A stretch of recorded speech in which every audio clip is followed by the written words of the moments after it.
Je vous l'annonçais en titre, parlant de cette communication du ministre de l'Intérieur, Guy Bertrand Mapangou, sur la politique du gouvernement en matière de prévention et de réduction du risque des catastrophes naturelles au Gabon. Davantage de précisions avec Henri Nestor Ndjavé et Amédée Mavungu de la presse Assemblée nationale. L'on s'achemine lentement mais sûrement vers la mise en place d'un réseau parlementaire de réduction des risques des catastrophes au Gabon. Réseau qui serait mis en partenariat avec le point focal de la stratégie internationale de prévention des catastrophes des Nations Unies. La question a été longuement débattue au Palais Liomba entre les députés membres de la Commission environnement et développement durable et le ministre en charge des catastrophes au Gabon, Guy Bertrand Mapangou.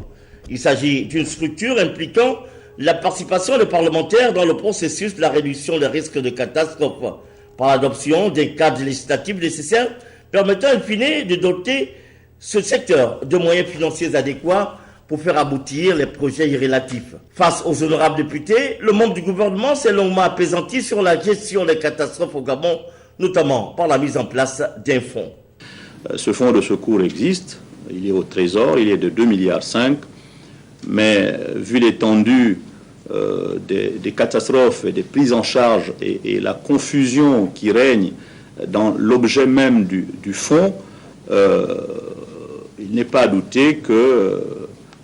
c'est une goutte d'eau dans un océan de problèmes que posent les situations de catastrophes et de prévention de risques. Il est important de souligner que celui-ci est renforcé par la mise à disposition des dotations spéciales. Ce sont des dotations spéciales du président de la République lorsque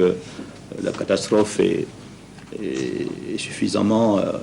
importante. Pour le ministre Guy Bertrand Mapangou, les pertes en vie humaine et les dégâts économiques engendrés par les catastrophes incitent le gouvernement à penser que ceux-ci peuvent être évités ou réduits par des actions de prévention menées en amont. En matière de réduction de catastrophes, le Conseil des ministres du 12 mai 2011 avait adopté un décret, le décret 672, portant création et attribution au fonctionnement de la plateforme nationale pour la prévention et la réduction des risques de catastrophes.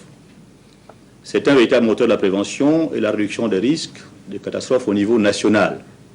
en ce qu'il sert de catalyseur de consultation nationale d'identification des priorités dans le domaine de la prévention des risques de catastrophes, de formulation de politiques et de mise en œuvre et suivi des activités de la prévention des risques de catastrophes. Dans son programme de politique générale qui vise l'émergence, le gouvernement de la République préconise plusieurs stratégies parmi lesquelles le renforcement des capacités de la plateforme nationale pour la prévention et la réduction des risques de catastrophes, c'est-à-dire rendre opérationnels les 9 comités provinciaux que nous avons mis en place, la mise en œuvre du plan national de contingence, l'élaboration de la stratégie nationale pour la prévention des risques, la gestion des catastrophes et l'adaptation au changement climatique, l'assainissement et l'aménagement des bassins versants des localités urbaines, l'élaboration d'une cartographie nationale des zones à risque, la réhabilitation des stations météorologiques permettant de faciliter la mise en place du réseau d'alerte nationale avec les gouverneurs et les préfets, le programme de prévention des épidémies et épizooties, le respect des normes en matière de tous les programmes de prévention et les programmes de construction des infrastructures, routes, écoles, hôpitaux, logements. C'est tout dire. Il s'agit aujourd'hui plus qu'hier pour les législateurs de se familiariser davantage avec le concept réduction des risques de catastrophe. Toute chose qui, selon le ministre Guy Bertrand Mapangou, pourrait aider à concrétiser les actions et les engagements politiques requis en ce domaine pour faire de la réduction des risques de catastrophe une priorité locale et nationale et un engagement politique durable. De ce partage sur l'arsenal mis en place par le gouvernement et les difficultés qui sont celles de l'exécutif dans la gestion scientifique des catastrophes.